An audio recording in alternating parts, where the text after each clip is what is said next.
দিয়েছি।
কতগুলো করে ফেলেছি।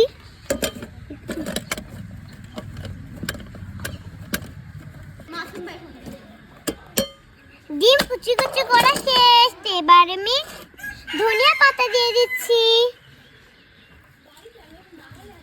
তারপরে পেঁয়াজ কুচি দিয়ে দিচ্ছি, তারপরে মরিচ কুচি দিয়ে দিচ্ছি, স্বাদ মতো লবণ দিয়ে দিচ্ছি, হালকা একটু আটা দিয়ে দিচ্ছি, সুন্দর মতো মাখিয়ে নিচ্ছি।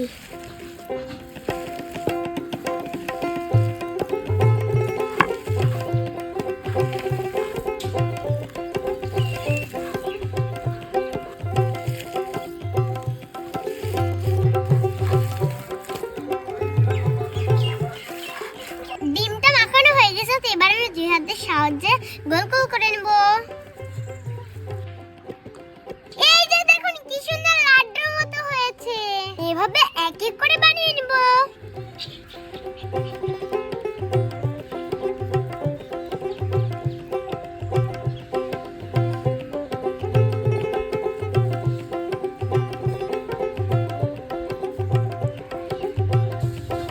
এই যে ডিমের বল বানানো শেষ, তো চলুন এবার ভেজে নিই। তেল দিয়ে দিচ্ছি, চুলা জ্বালিয়ে দিচ্ছি। এবার আমি ডিমের গোল গোল লাড্ডুগুলো আটার সাথে আগে মাখিয়ে নিব, তারপরে বিস্কুটের গুঁড়ার সাথে মাখিয়ে নিব।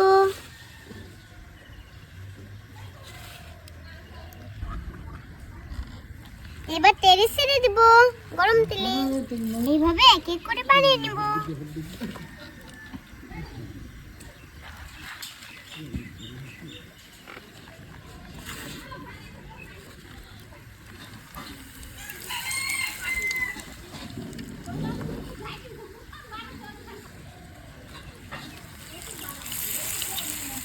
ওইগুলোতে দেখতে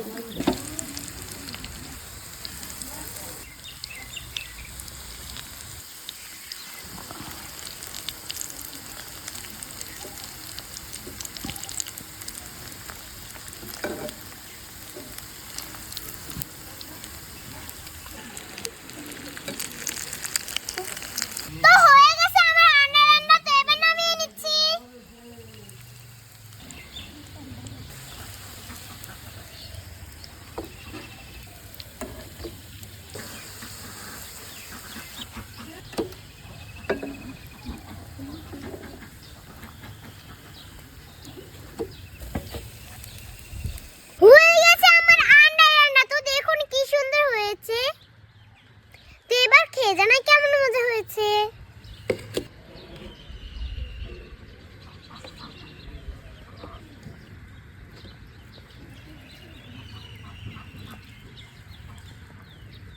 ওয়াও, বিসমিল্লাহ।